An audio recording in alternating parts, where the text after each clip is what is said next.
This is the Art of Network Engineering podcast. In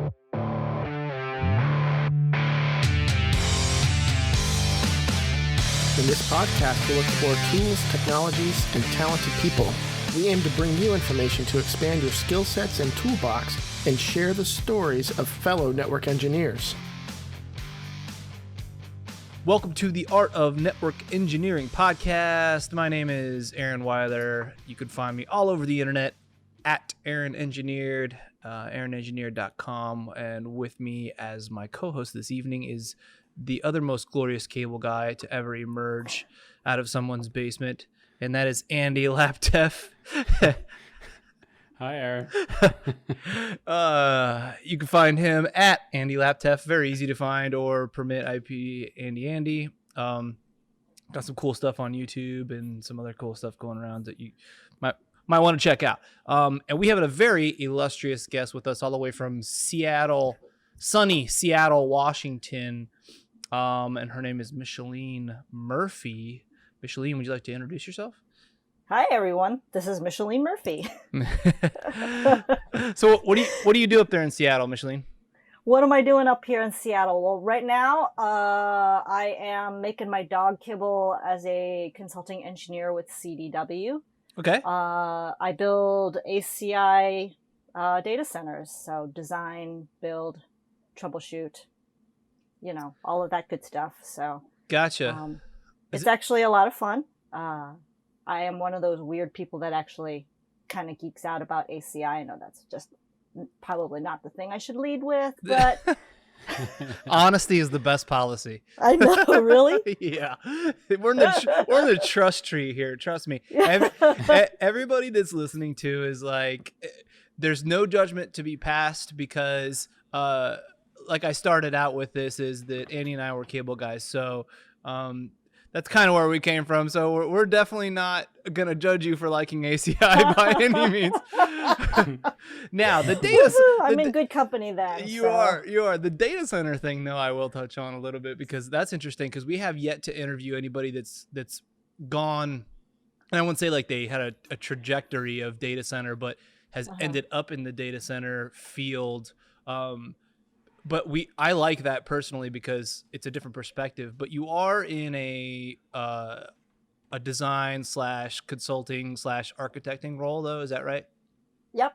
Okay. So what does that entail then? Do you meet with customers? Do you have like a sales team? Walk us through that. Mm-hmm.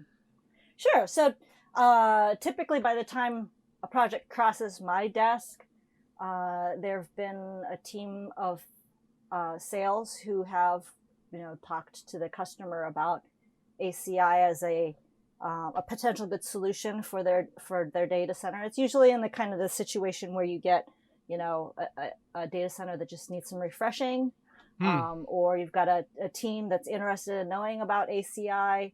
They contact our one of our sales engineers or on our sales team, and if those conversations progress well, the next step that CDW recommends, and I recommend for everybody who's considering ACI, is to really sit down and take a look at what your network needs are currently.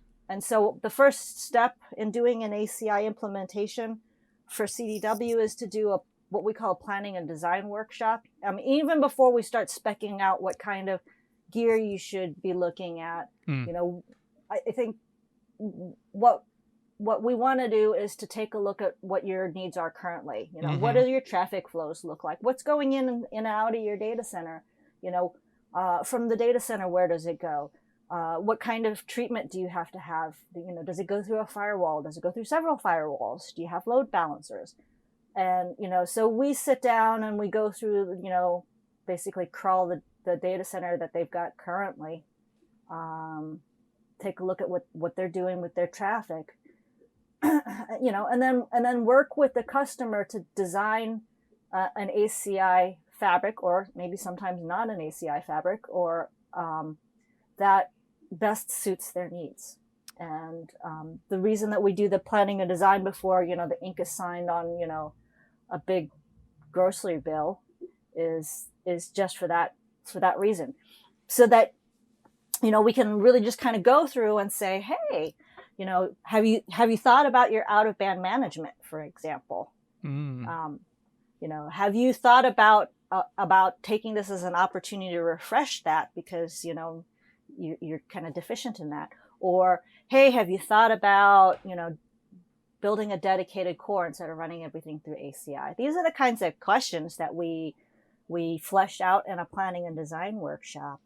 And what we like to say is that, if we spend a little bit of time up front and we kind of do a deep dive on your own network and what your network is doing right now and what your needs are right now, we can probably save some grief and heartache and, some RMAing or some last minute try to rush orders and try to make that implementation process smoother and get more efficiently to what a new solution needs to look like for you. The end goal. Yeah, totally. Yeah. So there's a couple of things that I want to circle back to there that were really good that I think that people would benefit from knowing. But just so everyone has an idea at home, CDW is, how would you describe them? A VAR, in your own words. Well, CDW started out by a guy selling his computer out of his garage. You know that, right? I did not know that. Yeah, literally started out with a guy had a computer and he put an ad in the newspaper and sold it. And he made a profit at it and he said, I think I got something here. He did. Also, I think there's this is unspoken, but I'm going to speak it now. Like, if you want to get ahead in life, apparently you got to start in the garage, right? Start in the garage. Yeah, no kidding. Also, but start in the garage, but don't be a car mechanic. God forbid. Yeah. Right? Like, everything you're not supposed to do in the garage, go do it. Don't do it in the garage. But, all of that crazy, Brainiac stuff. Yeah, like Microsoft starts out of a garage. Nirvana starts out of a garage. Nirvana. Yeah. Wow, those are not definitely two things I would have put in the same sentence, but still, but they make sense. I'll give you that. Yeah. That's funny. So how did you get started then? I know it wasn't in a garage, right? Like CDW. Yeah. So CDW did get started in a garage. Get started in a garage. Yep. How long have you been at CDW? I had the misfortune of starting about 2 weeks before the world shut down with COVID. So I'm recently there. Oh. You want to talk about crazy times? Yeah. Wow. That's interesting. We'll have to get your feedback on that too here in a minute. Yeah. No kidding. So what have you been doing then? Kind of your whole, start us out at the very beginning with your career. What was your first foray into the business?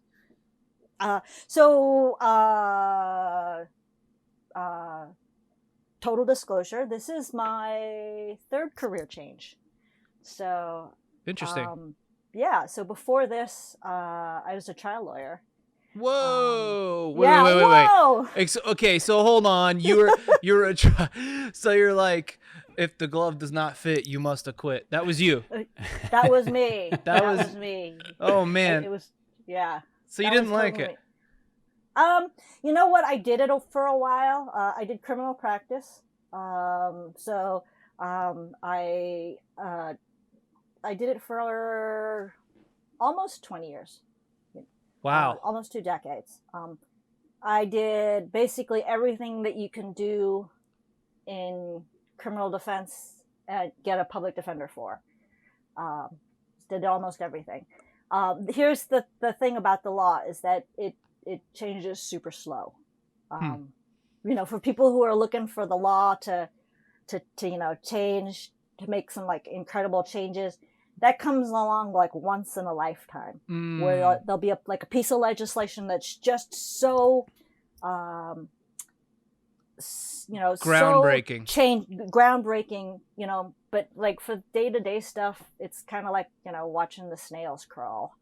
So I had already been looking to try and do something different because it was kind of getting to the point where I'm doing the same thing over and over and over and over. And it's was it not challenging anymore? You kind of bored? It wears on you after a while. Yeah. Kind of doing the same thing over and over and still trying to maintain your passion and your drive and your Yeah. acuity. So, my husband had a conversation with me kind of like right around that time. He's like, well, why don't you think about doing something different? I'm like, well, what do you think I should do? And he said, I think you should do what I do. I think you'd be good at it. I was gonna ask if he was in tech. Yeah, I was too. Oh, he's totally in tech. He's a data center architect. Oh, and I shocker. had to ask him, well, what is it that you do? That's great. Well, you guys are Yeah. keeping. I'm like, everybody's probably thinking the same thing that I am right now, and that's like, I wonder what the conversations are like around the dinner table. Because, like, Andy and I, we start talking like this in front of our wives. They're, you can see the smoke coming out of their ears, and they just think I'm trying to, they're like, okay, dude, I don't care. Like, that. So we have to vent to each other, right? Like, oh, Yeah. did you see this? Did you see this? But, and we're not cool. Yeah. So you guys have found solace in each other. That's super helpful. So did he help you then when you asked him that? Did he help you get into the field?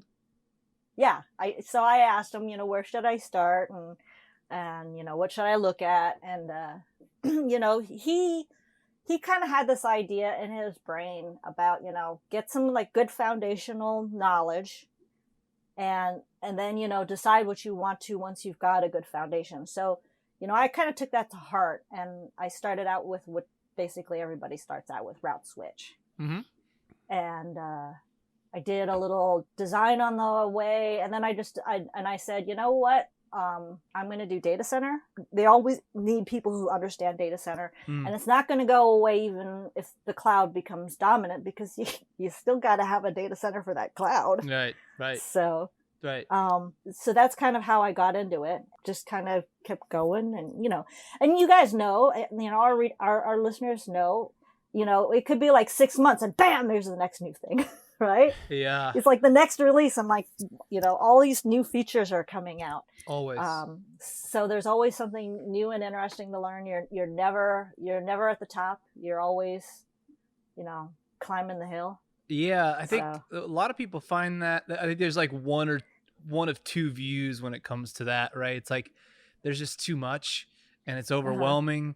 And some people like to kind of just like specialize very, very niche, and they can learn that because being like a generalist is hard. It's really hard to do. Even like sysadmin work is very hard. There's just so many things, like so many applications and so many different things to learn. But to be able to find, like you said, it was, your husband had great advice there, at least I think, which is like, hey, do the general stuff and then specify. So at least you had like, kind of a compass to follow, like toward the data center stuff. So when you were doing route switch, did you get a CCNA? I got a CCNP route switch. So what do they call that these days? Enterprise? Yeah. So you skipped over the CCNA? No, I got the CCNA too. Okay. You did the NA and then the MP. Gotcha. So you got both. Cool. So, but you started with the NA. Did you then go back as if it was any time before the beginning of this year, which I'm assuming it was, then there was the CCNA data center. Did you do any of those? I ended up taking the CCNA data center, the first one.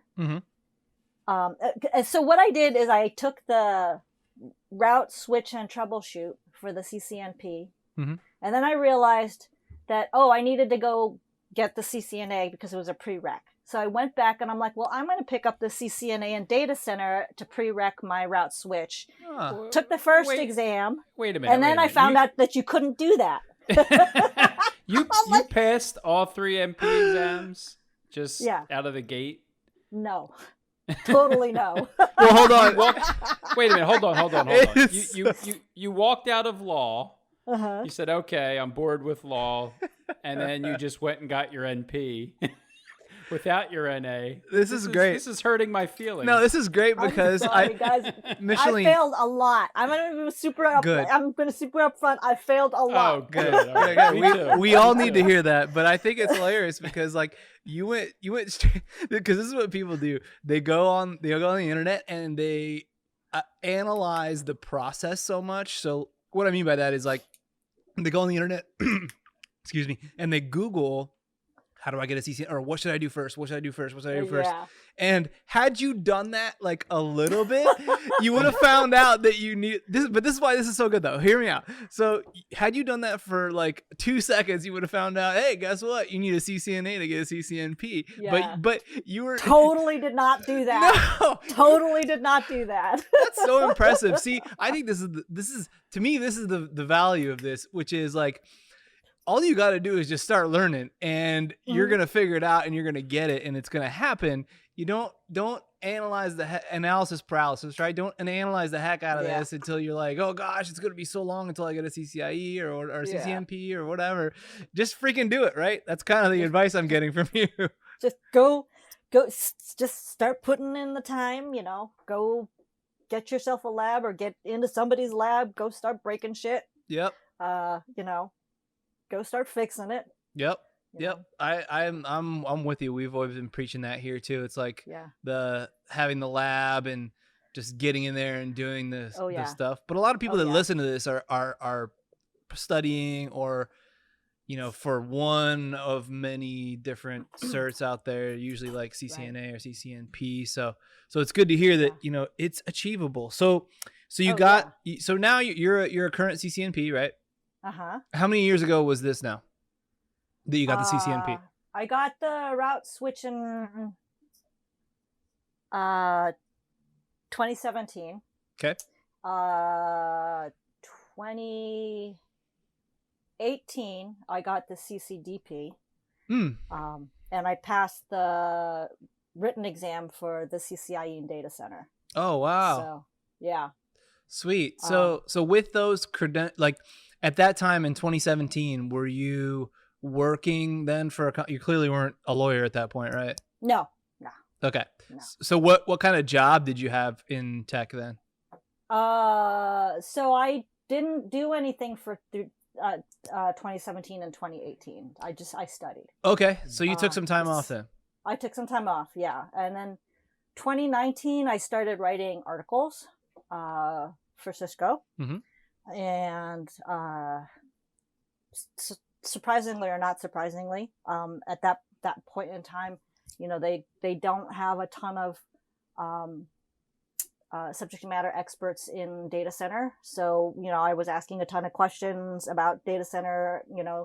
I was super lucky to be put in touch with, some of Cisco's really big brains, to answer my questions. And then I turned around and kind of, paid back the favor and started writing articles for the Cisco Learning Network. And I published like 8, I think, articles about ACI. This is crazy. Okay, so let me just make sure that you ever had a job in networking. Let's clear that up.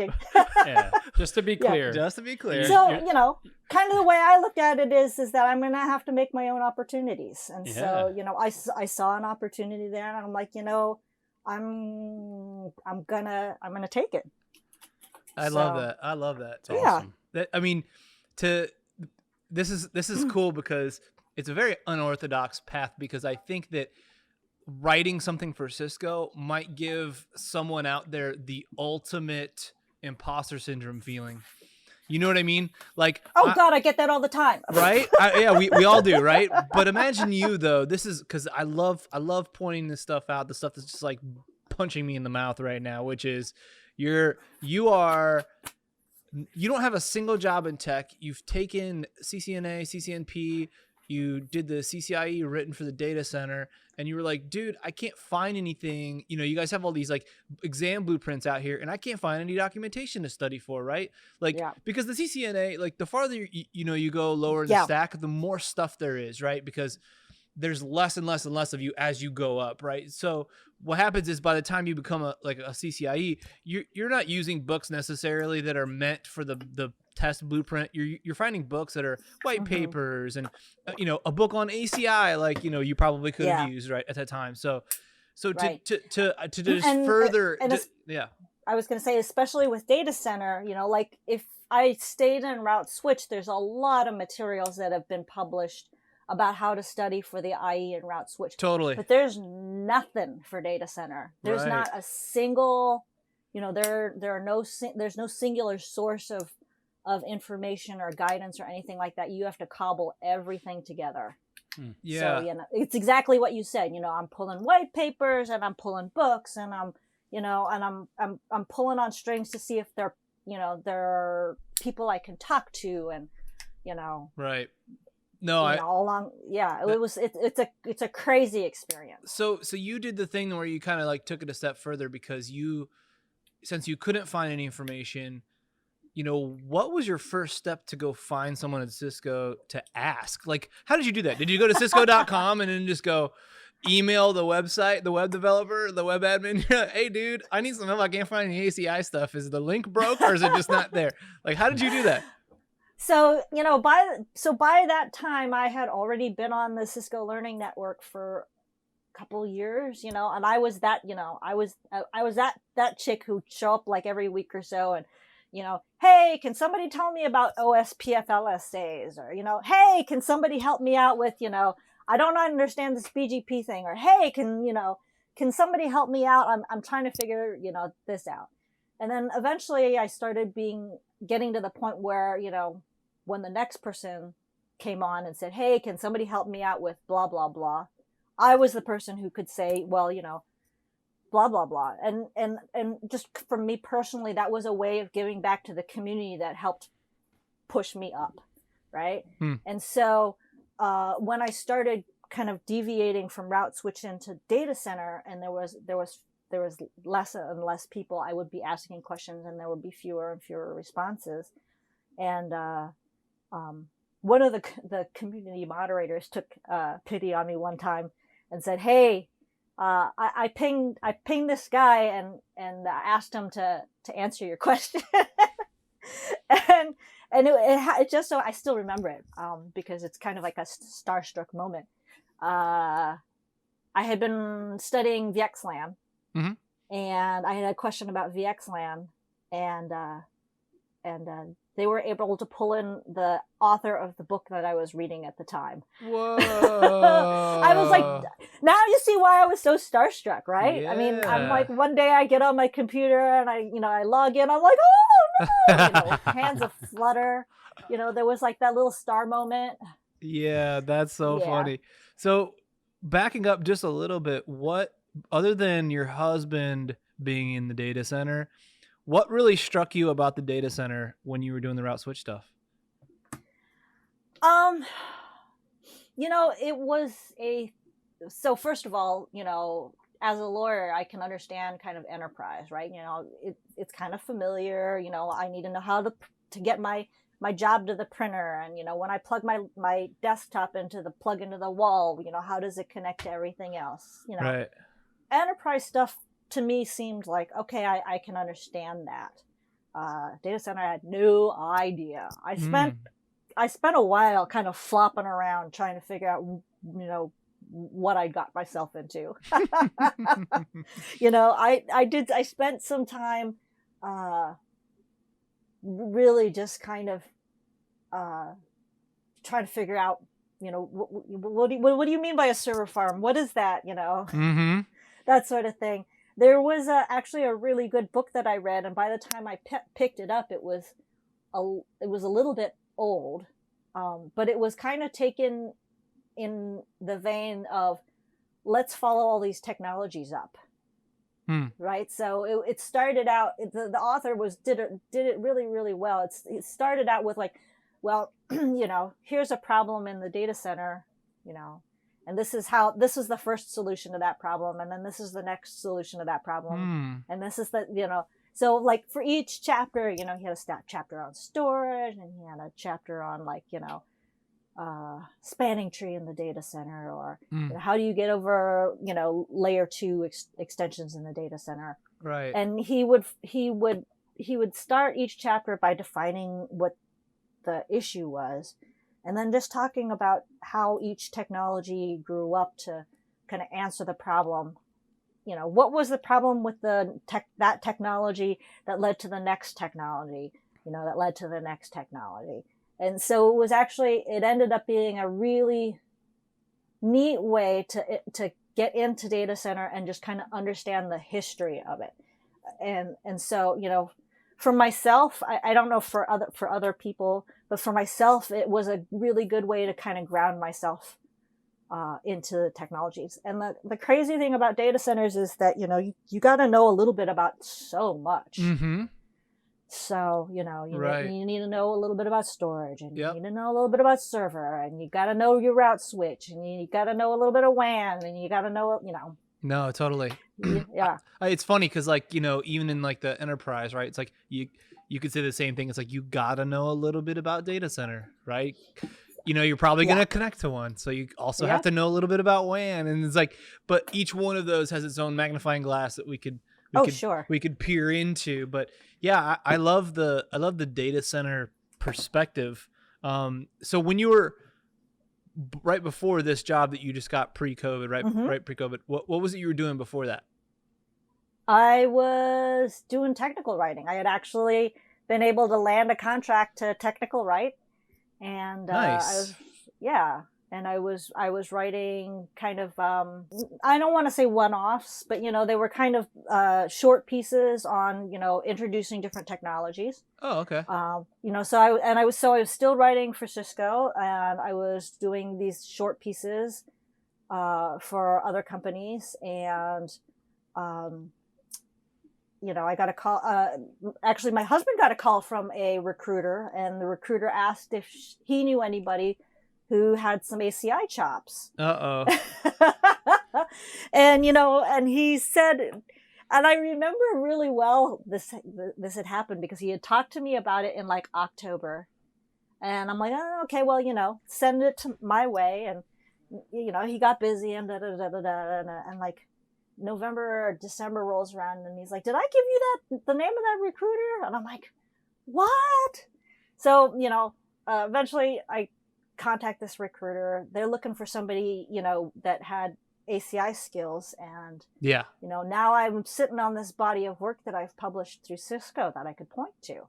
Yeah. And it ended up being a way that I could showcase my skills with ACI that ended up being really pretty unconventional, right? It's not like I could say, well, I worked on, I built this data center for this customer. So that's what I was going to ask, right? Yeah. Because everybody, like in the job descriptions and stuff like that, right? They always want a couple of different things. Either they want a degree, or they want certifications, and 10 years of experience installing data centers. So how did you overcome that? Because I'm sure they asked.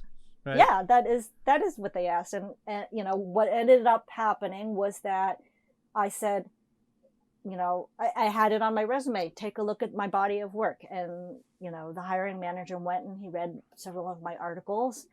And, we got on the phone, and it turned out that the hiring manager was not just a manager, but he was also an engineer. So we had a really lengthy, technical talk. Mm-hmm. And, by that point in time, he was convinced that I could have the technical chops to do the job. And, here we are. And here we are. And here we are. 2020.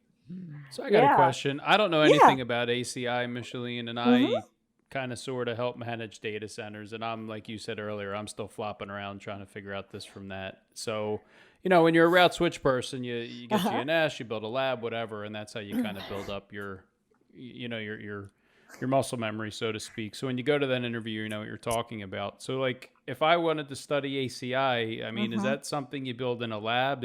Did you just study and write so much that you just became an expert, or were you able to practice? How does one practice whatever this ACI magic is? So I had the fortune of at various points of time being able to get access to an ACI lab. And so, that's, I think, is pretty critical.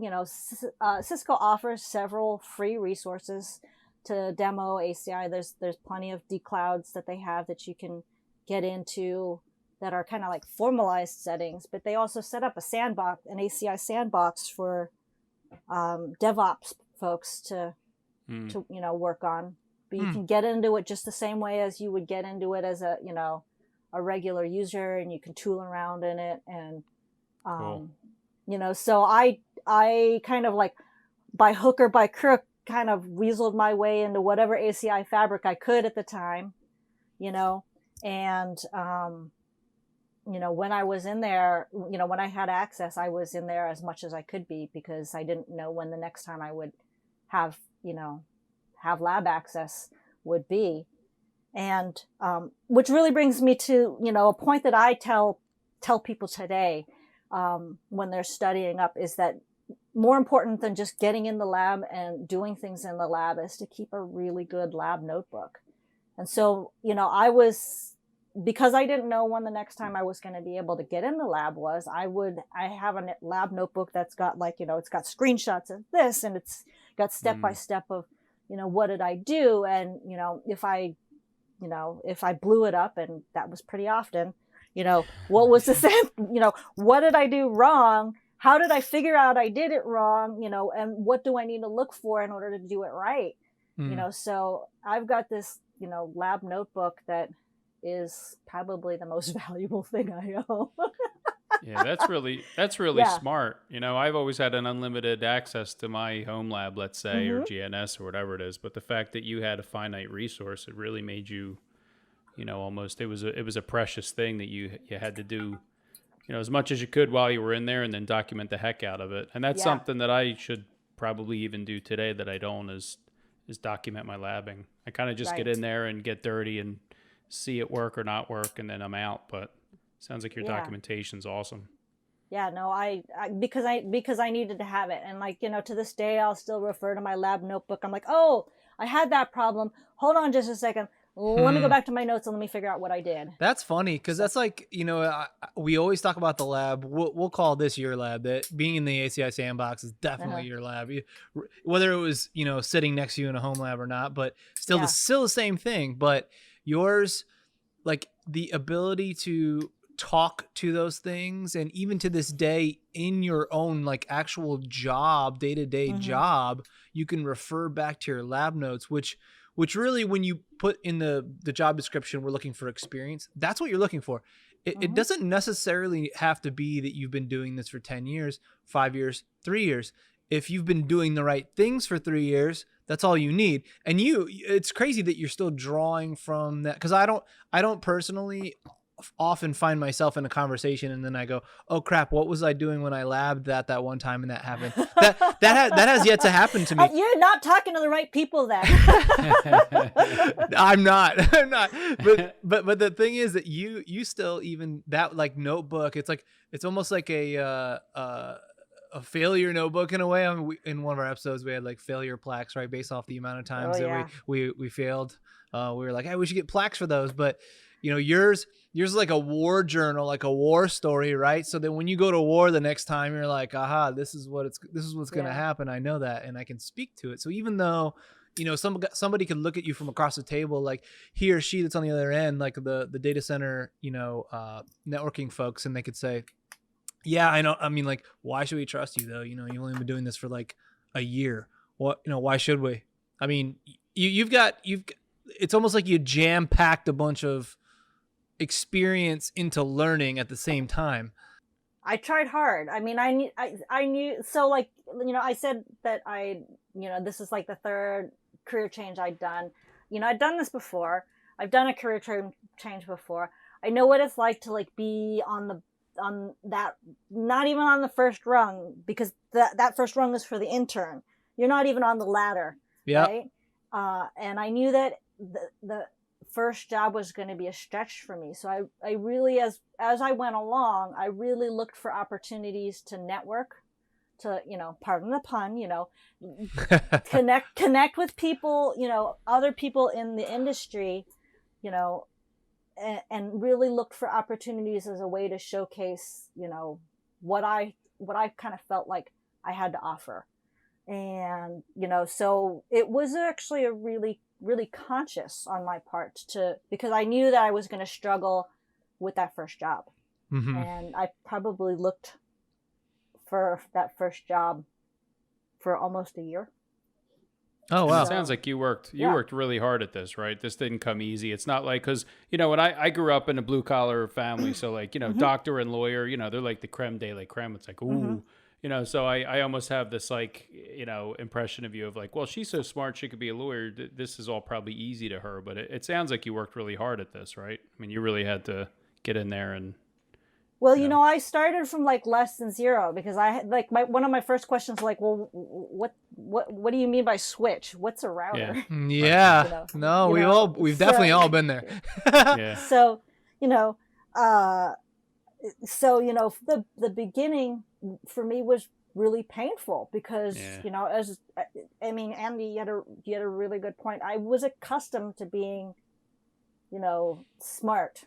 Yeah. And being considered smart, and yeah, that's the society's look at you, right? Like he mentioned the doctor and the lawyer. For some reason, you guys both get grouped into the same, 2-pillar mountaintop, which is doctor, lawyer, and everything else. I mean, maybe rocket scientist, right? But but everything else is just kind of like, and I'm gonna ask a very, very black and white question. Mm-hmm. So answer to the best of your ability. What's harder, a data center refresh or being a lawyer? It depends. I already like that answer. I already like that answer, because if you didn't just look at both of us and say, it's obviously lawyer. I'm just trying to climb to the top of that mountain and knock one of those pillars down for just just for my own benefit, because I'm selfish. But it really depends. I mean, there are data center refreshes that are, fairly straightforward. For it's you, they okay. For if you've got the if it's like a layup for you, like your personal layup, and it's like, oh yes, I know exactly what you need to do. A data center refresh can be easy, but a data center refresh could also be really challenging. Mm-hmm. I mean, if you're looking at a data center that hasn't been refreshed in a while, it's got all sorts. It's got a lack of documentation, so you don't know what's going on. Your specialty. Yeah. I know just the person. If it's got some, kind of weird, funky traffic flows that you need to kind of control for, if the company's got like some funny security, or not even just funny, but if got some particular security needs that they need to direct the traffic. Perhaps not unique, right? I mean, these days, perhaps not unique. Right? Yeah, exactly. This all sounds painfully familiar, by the way. Yeah, it could be super challenging. It's in the same token as if as a lawyer, if I took a case to trial, it could be it could be some stupid chippy trial, where. You're taking it to trial because the prosecutor just won't dismiss the case. It's stupid. We're going to take this to trial. We're not pleading guilty to this. I don't care what you say. Yeah. Right. Or it could be, a really heart-wrenching case. I mean, it could be somebody got seriously hurt. Somebody got badly injured. Somebody died. You could be dealing with the family of the victim. You could, it could be very, very, very painful. And so, In what ways do you think that being a lawyer, since that's all sounds super stressful, in what ways from being a lawyer, or like, what do you think has helped you from being a lawyer in the data center environment? Well, I think that, the thing that I take with me into the data center are, the skills that I learned as a lawyer. How do you communicate with somebody? How do you connect with somebody on a human level to understand not just what they're saying, but what they're not saying to you? Soft skills, you would say. Yeah, exactly. How do you deliver a tough message to somebody in a way that will be the most receptive? I can't just roll in there and tell somebody, your data center sucks. Yeah. Even though you want to, right? Yeah. this is going to burn to the ground.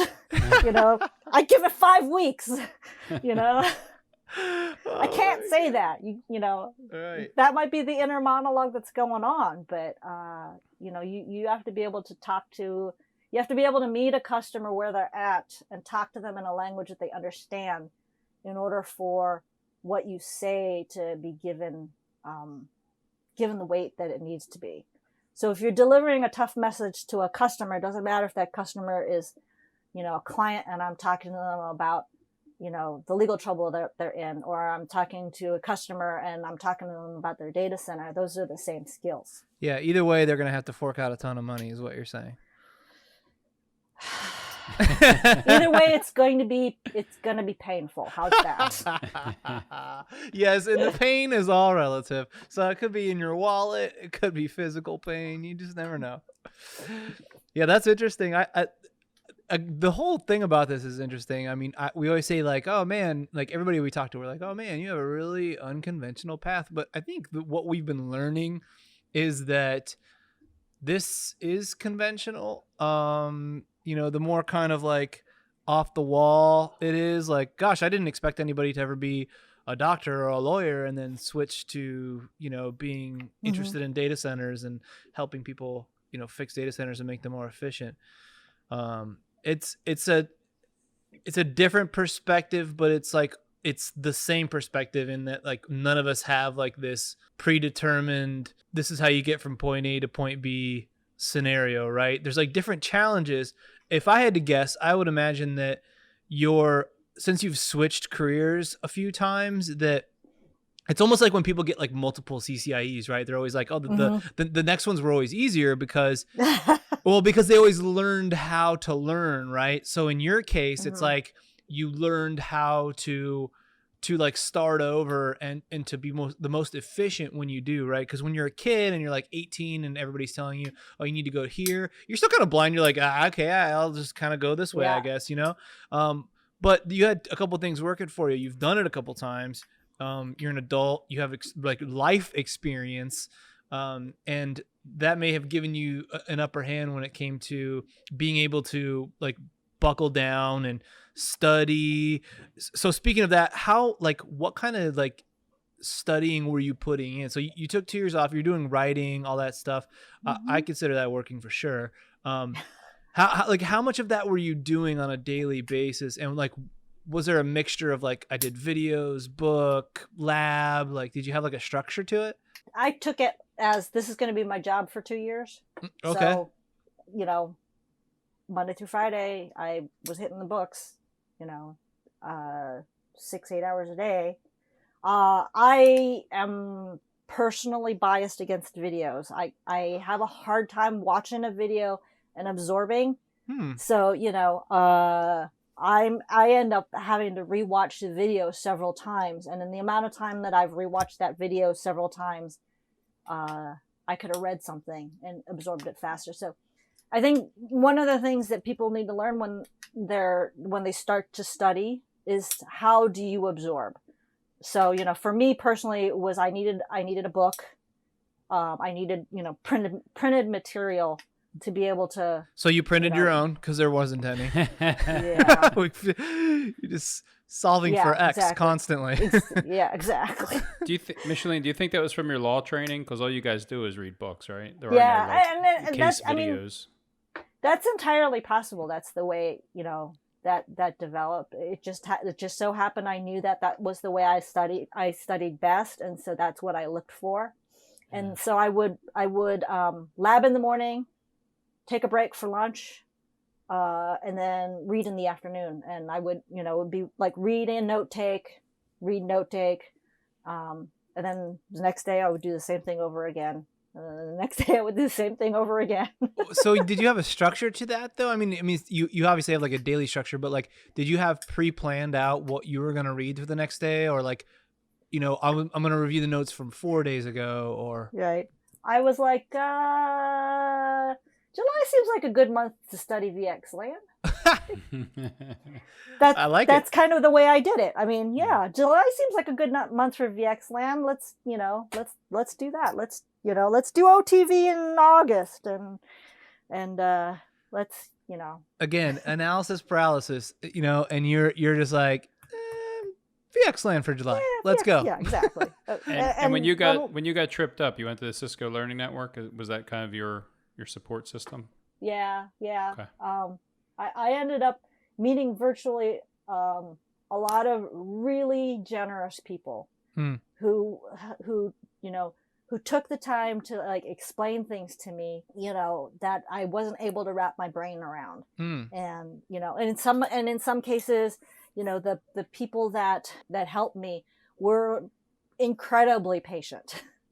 So, you know, I felt, you know, as I was kind of growing in my knowledge base, I felt very aware that there were a lot of people who I had never met before face to face in real life, for whom I owed a lot, because they had the patience and the kindness and the time to sit with me and help me to understand.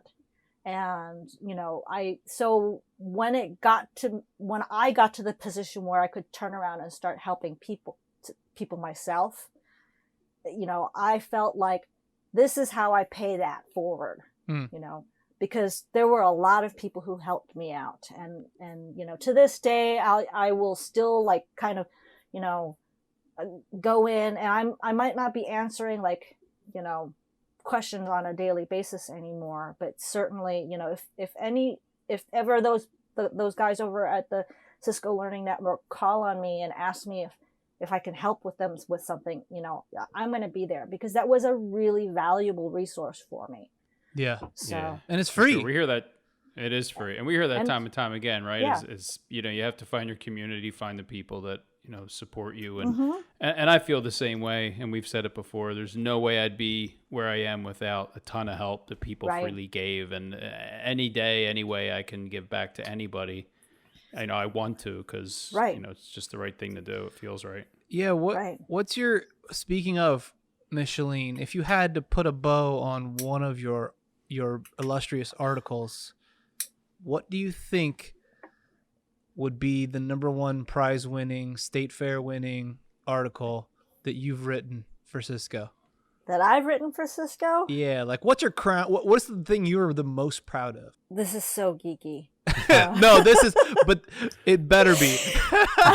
I wrote an article about the flags on an external EPG and what each one of them did. Okay. And because the documentation for each one of those flags isn't super clear, and in like complete frustration one day, I just like, you know, I had one of those bratty pissy fits. I'm like, damn it, I'm gonna just lab this up and do it for myself. So I spent a great deal of time in my lab labbing up to try and test to see what each one of these flags, and there are 8 of them. So so this took a while. It just took a while. And then when I was done, I wrote about it. And so, you know, for me personally, that article represented a lot of personal work that I had invested in, not just the writing of it, but in the labbing of it to actually discover what each one of them did. And I wrote it with the purpose of, you know, I hope nobody else has to ever do this again, because, you know, there's got to be some place out there where good documentation can live, you know, and be appreciated. And that's what I was shooting for. Got it. I told you, totally geeky. No, that was actually a really good answer, because I hope that when a majority of people heard that they immediately Googled what the heck that was, because I should be your first instinct as somebody in this industry. Yeah. Like, what did she just say? Well, before I go and read it, Micheline, I have to ask an embarrassing question. No worries. What's an EPG? So in ACI, the kind of the foundation of ACI is that instead of having like IP-based security or VLAN-based security, what it does is it offers the user an EPG, an endpoint group. An endpoint group is just a collection of endpoints. It can be you can put it together in any way you want it to. So the easiest way for people migrating into ACI is to put their subnets. So like, we've got a VLAN, it's assigned to subnet, 10.1.1.0/24. We're going to call that one EPG1. All of the endpoints that are in VLAN 10.1.1.0/24 are going to go into EPG1.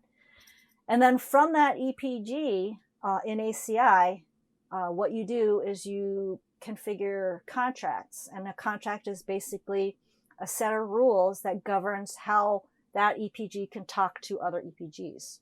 And the hallmark of ACI is different to like NX-OS based data centers, is that it's whitelist versus blacklist. And so that if you do not configure a contract, the only kind of traffic you'll get are between endpoints that belong to the same EPG. That makes sense. It's microsegmentation. Yeah, it's microsegmentation. Yeah. I am not a huge fan of that terminology because I think it makes something shinier than it is. Yeah, there's new stuff out there now that uses similar concepts, right? Like, is it a TPG? Is that the something group? Or the end groups is basically whatever group policy you're creating around that group. So basically, like it's like a device-based identity, like role-based access kind of, right? Where I'm in this group, and no matter where I am in the enterprise, I can only interact with this other group. That's a great analogy. I mean, it is similar to like role-based access for endpoints. Yeah. That's palatable. So if you've got like a VM that's, I belong to EPG1, and EPG1 can talk to members of EPG3 and 5, but not 10. Mm-hmm.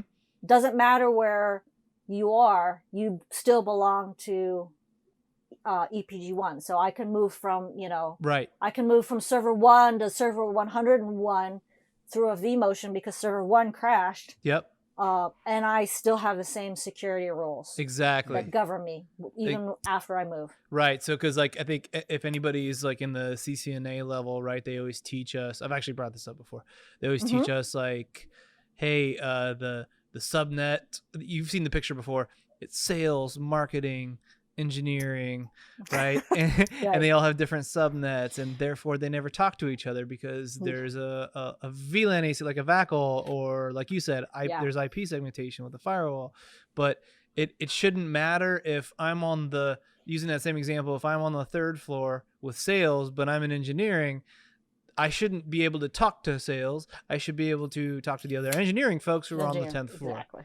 Right. Yeah. Right. That's cool. And that's kind of like the kind of like the modern analogy, which really just kind of reminds me. I had this job interview one time, and like it's the worst question I've ever had on a job interview. And I was interviewing for a networking position, and the interviewer asked me to pick on a technology, and he didn't tell me like what technology to pick. So I'm like, okay, I'm most familiar with VXLAN. He's like, explain it to your grandmother. And I'm like, oh, shit. And I'm like, to this day, I'm not sure I could explain VXLAN to my grandmother. It's hard when you know so much. I mean, obviously, I think it goes without saying that you probably know too much since you were the one writing everything. But there's an element to that once you know so much, you're like, okay, well, but wait a minute, they don't know that. So let me explain that too. But they also don't know that. Oh, I can't say that because that doesn't make any sense. Like, you don't know what a router is, it's a slippery slope. And even more so if you don't have a grandma and they ask you to explain it to your grandma. And then you say, I have no grandma. So there you are. My mom schools me on Zoom calls. So. There you go. I have to teach my parents how to use the DVR. So I don't know if that's a good way to go about this interview question. So I think you how did it go? How did the question go? I'm sure I bombed that question. I'm like, how do I explain VXLAN to my grandma? Yeah. Are you kidding me? You're like, okay, here, let me start at the beginning, Grandma. You have Yeah. 2 tin cans and a piece of string. Okay. You get them and you pull them real tight, and then you can talk into one side and you can listen on the other. Yeah, I don't think I'm even that good. So I think I really bombed that question. But, I think the point is well taken, though. I mean, as a customer-facing engineer, I think it's important to be able to explain concepts, to customers, especially for new technologies that they're asking me about, as an expert, to be able to explain technologies that are, in a way that's digestible, so that, I'm actually getting what I need to say across to them and that they understand it. And I think that is, I might not be the smartest person in the room. I frequently am not the smartest person in the room, but at least I can make myself be understood. Right.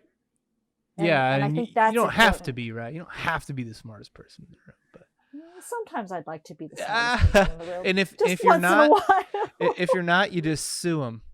Yeah. My suing days are over. I bet. So we have one last golden question for you, if you would be so kind as to answer, and I just want your honest opinion. What do you think the data center architect does on a daily basis? Is it more of an art or a science? Wow. You guys don't pull your punches. No, we're coming right at you. Yeah. I think that a data center architect, I think the hallmarks of a good one is to be able to listen carefully to their customer to understand what their needs are and be able to draw on whatever sources of knowledge that they have to pull together a solution that works for the customer. I mean, we've all heard that situation where, somebody bought something that was the next shiny thing, and then after they got it home and ripped off the packaging, you're like, why the hell did I buy that? Mm-hmm. This is totally not going to work for what I need to do, and I spent so much money, and now what? And then people get angry and people get frustrated, and it happens in data centers too, not just at Christmas. So I think that for a data center architect, for an engineer, is to be able to listen carefully to what the customer is saying, that and what the customer, and to be able to look at what the customer has and what their data center is doing to provide to them a solution that works for them. And I think that's a higher in my personal opinion anyway, that's a higher priority than giving the customer the shiniest new toy. Got it. So I'm gonna go with art here. It's art, sure. I would say it's kind of it's a bit of an art. I mean, because but that's not saying that there isn't science involved. Of course, you have to have the knowledge enough to be able to say, well, this solution will work, but this solution will work better, or this solution has this limitation, so you could use this, but we'd have to work around, X, Y, Z. So yeah. So basically taking the approach of like that book that you read, right? Where it's like, hey, here was the original problem. Here are the different tools you can use to fix it. Maybe they're hierarchy, but a lot of times they are specific to situations. So that could be part of your troubleshooting repertoire, I guess you would say. We really, really appreciate you taking the time out of not beer drinking and bike riding like you do up there in Seattle. I'm just grouping you all into one EPG. Pacific Northwest EPG. Yeah, granola. And we wear plaid. And wear plaid. Yeah. I mean, you did make a Nirvana reference earlier, so I did. You did. So I did. If people wanted to find you, Micheline, on the internet, how would they go about doing so? I'm at Mishyfish Murphy on Twitter, and I am also on LinkedIn. But LinkedIn is for people looking for jobs. But look for me on Twitter. Cool. I am there. I am there every morning posting a quote of the day. So. Oh, cool. I love your quote. I love your quotes of the day. By the way, I've always loved quotes, and I really appreciate yours.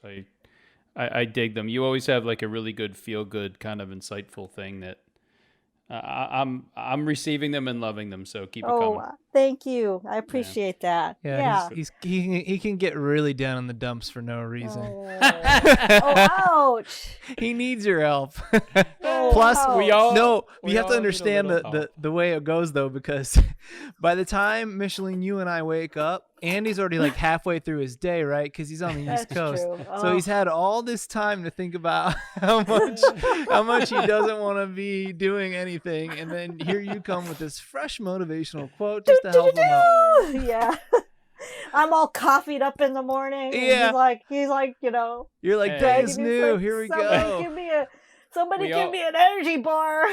We all help each other. You taught me EPG, which I appreciate, and you inspire me with your daily quotes. So thank you. Yeah. And a lot like the Cisco Learning Network. We have a Discord channel for those people who are looking to find like-minded folks to lift them up and help them and do all that kind of stuff and ask the questions. But Cisco Learning Network is also one of those places too, where there's just a ton of people like Micheline out there. You could be the next Micheline, I guess, if you really put there your needs mind to be a next Micheline. I won't be around forever. Yeah, so. There you go. We're looking for the Micheline intern. Oh, I need an intern. You do. But no, we really appreciate you coming on and giving us your perspective and telling us all about the data center stuff and letting us peer into your personal life there a little bit. I'm sure someone will find this helpful, especially maybe you'll spark somebody to get into the data center track and they hadn't thought about it before, which is pretty cool. But if you want everybody that's listening to find out more about Micheline, we'll put her stuff up there in the show notes too, but artofnetworkengineering.com. I am at Aaron Engineered, and we have at Andy Laptef, Permit IP Andy. Find us all on Twitter. We'll retweet those motivational quotes. And thanks for listening out there, and until next time, see ya. Bye-bye, everyone. Hey everyone, this is AJ. If you like what you heard today, then make sure you subscribe to our podcast on your favorite podcatcher. Smash that bell icon to get notified of all of our future episodes. Also, follow us on Twitter and Instagram. We are at Art of NetEng. That's Art of NetEng. You can also find us on the web at artofnetworkengineering.com, where we post all of our show notes. You can read blog articles from the co-hosts and guests, and also a lot more news and info from the networking world. Thanks for listening.